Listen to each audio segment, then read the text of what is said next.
compte ces inégalités multiples et croisées dans cette matrice d'oppression, il importe de ne pas avoir de point aveugle. C'est-à-dire que quand on travaille sur les questions interculturelles, de ne pas oublier qu'on travaille avec des femmes qui sont aussi souvent victimes de violences ou d'injustices liées aux inégalités de genre. Et quand on travaille avec une visée et une sensibilité au genre, de ne pas oublier qu'on travaille avec des personnes qui viennent de contextes culturels différents, qui ont parfois des valeurs différentes, que ça peut susciter des incidents critiques, des incompréhensions, des conflits. Donc pouvoir travailler sur cette double et multiple reconnaissance, qui est la fameuse démarche intersectionnelle. On travaille sur les différentes sources d'inégalité et on ne fait pas passer l'une avant l'autre. On ne hiérarchise pas les rapports oppressifs. Les trois rapports oppressifs, je dirais de base, même s'il y en a beaucoup d'autres, c'est le classisme, le racisme et le sexisme. Ils s'imbriquent tous les trois et les personnes qui vivent l'expérience croisée de ces discriminations sont les plus vulnérables socialement. Alors, ce qu'il est important aussi pour développer des pratiques inclusives et des pratiques sensibles aux inégalités de genre et aux inégalités liées aux origines, c'est de pouvoir travailler dans une double reconnaissance. La reconnaissance des inégalités et des injustices, c'est-à-dire que les femmes qu'on accompagne en tant que professionnelles, elles sont victimes d'injustices, d'inégalités, elles n'ont pas les mêmes opportunités, pas les mêmes ressources que les personnes de la société d'accueil ou que les hommes, que les personnes qui détiennent des privilèges socialement, mais c'est aussi de reconnaître leurs forces et leurs ressources. Et donc, par exemple, les femmes qui ont subi des violences conjugales, souvent, quand elles travaillent sur leurs ressources, souhaitent à un moment ne plus être appelées victimes, mais être appelées des survivantes. Et donc, pouvoir s'inscrire quand on est professionnel dans cette double reconnaissance, ça va guider nos pratiques de travail, de ne pas travailler que sur un accompagnement de victimes, mais de pouvoir aussi soutenir des ressources. Ensuite, pour développer des pratiques inclusives, c'est important de travailler dans une visée de justice sociale. De justice sociale dans le sens où il est important de pouvoir donner des opportunités aux personnes. On ne peut pas travailler que sur la question des identités. Il est important de réellement voir quelles sont les opportunités, les manques d'opportunités. À quoi sont confrontés, à quelles difficultés sont confrontés les publics qu'on accompagne en termes de discrimination au logement, de discrimination à l'emploi, de discrimination à l'école pour les jeunes. Et donc, dans son travail d'assistant social ou de travailleur social, de pouvoir accompagner les personnes pour lutter contre les injustices réelles dans l'accès aux ressources.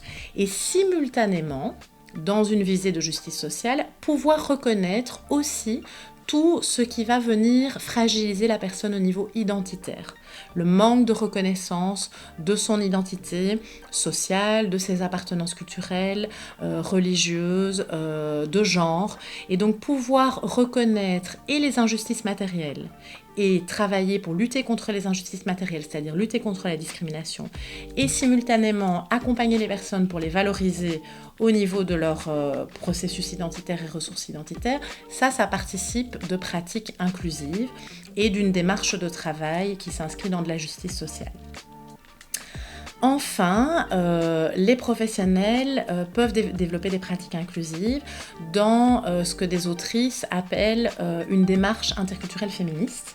On peut la synthétiser en 3 points. C'est d'une part pouvoir travailler sur sa posture d'intervenant ou d'intervenante, c'est-à-dire finalement pouvoir réfléchir à notre propre appartenance, nos propres valeurs, pour arriver à se décentrer et conscientiser ses privilèges. C'est-à-dire, est-ce que je suis une femme blanche qui va travailler avec une femme noire ? Quelle est ma position dans la société ? Qu'est-ce que je détiens comme opportunité que ne détient pas la personne avec laquelle je travaille ? Donc, première étape de conscientisation de ces privilèges. Pour arriver à une deuxième étape de travail qui est la relation entre soi, travailleur, travailleuse, et la personne qu'on accompagne, et parvenir à développer des relations égalitaires, symétriques, et ne pas se retrouver dans une position asymétrique du travailleur qui va guider la personne accompagnée, qui va l'aider à s'adapter, à s'intégrer, sortir de cette logique-là, asymétrique et rétablir un rapport égalitaire. C'est-à-dire en se mettant dans une posture aussi naïve et en permettant aux personnes qu'on accompagne de présenter leurs compétences, de développer leurs compétences, de pouvoir nous permettre de comprendre certaines choses et donc ne pas être dans cette posture paternaliste et stéréotypée qui risque d'avoir un impact sur l'estime des personnes qu'on accompagne. Et troisième étape, c'est de pouvoir avoir une attention à la singularité des situations des personnes avec lesquelles on travaille. C'est-à-dire qu'une situation n'est pas égale à une autre situation. Là où dans certains cas, certaines femmes très isolées et très précaires vont avoir besoin de quitter le foyer, d'aller dans un refuge, d'autres ne vont pas vouloir quitter le foyer, même en situation de violence conjugale. Et donc il s'agira de pouvoir être à l'écoute des besoins de chaque femme qu'on va accompagner et de ne pas plaquer un mode de fonctionnement ou un mécanisme pour des histoires qui peuvent se révéler et être toutes très différentes. Et donc en ça, il est important de pouvoir situer son point de vue. Donc le point de vue socialement situé est né dans les Gender Studies. C'est un concept qui invite chacun et chacune à savoir d'où on parle. Quelle est ma position, moi, en tant qu'intervenante? Est-ce que je suis un homme, une femme? Est-ce que je suis moi-même une personne racisée? Quelles sont mes opportunités dans la société? Et de situer le point de vue de la personne qu'on accompagne. D'où est-ce qu'elle vient? Qu'est-ce qu'elle fait? Quelles sont ses possibilités? Quelles sont ses opportunités? Quel est son pouvoir d'action?